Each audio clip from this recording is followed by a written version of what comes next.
কিতা খররা সবে আসুন বালা আর একটা ভিডিও লই এলাম আপনার মাঝে গেছিলাম গিয়া আমরার মৌলভীবাজার নতুন একটা রেস্টুরেন্ট হইছে ও রেস্টুরেন্টও গেছিলাম গিয়া আর রেস্টুরেন্টের নাম হইল গিয়া জাইকা ক্যাফে অ্যান্ড রেস্টুরেন্ট।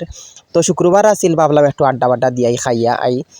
শুক্রবারে খুব বেশি পরিমাণের মানুষের ভিড় তাহাই কেন। তো আমিও একটা ভিডিও আপনার মাঝে শেয়ার করলাম, ভাবলাম আপনারা দেখাই, আপনারা যদি ভালো লাগে তো ও রেস্টুরেন্টে যাইবা, ফাঁকাইবা, ঘুরিয়াইবা, আড্ডা দিয়াইবা, খাইয়াইবা।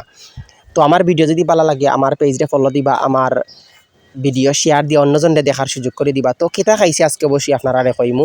আজকে আমরা গেছিলাম গিয়া, যাওয়ার পরে গিয়া অর্ডার দিছি কেন জায়গা স্পেশাল পাস্তা দিছি।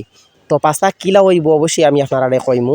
তো দীর্ঘ 40 মিনিট অপেক্ষার পরে পাস্তা আমরা সামনে আইছে, তো এখন আমরা খাইমু আর পাস্তার রিভিউ অবশ্যই আপনারা দিমু কিলা হইছে তারার পাস্তা। তো এখন বাটিয়াদের আমরা দুইটা অর্ডার দিছিলাম, দুইটায় প্রায় 660 টাকা হয়েছে, দুইটায় 330 টাকা করি প্লেট। তো 4 জন যেহেতু আমরা 4 জনে বাটিয়া খাইছি, আর খাওয়ার পরে অবশ্যই রিভিউ দিমু। আর তারা খুব জায়গাটা খুব সুন্দর এবং লাইটিংও খুব সুন্দর, প্লেসও খুব সুন্দর, খুবই ভালো লাগছে আমার কাছে। আপনারাও ভালো লাগবে আপনারা গেলে। তো পাস্তা খাইরাম, খুবই ভালো লাগছে, খুবই স্বাদ।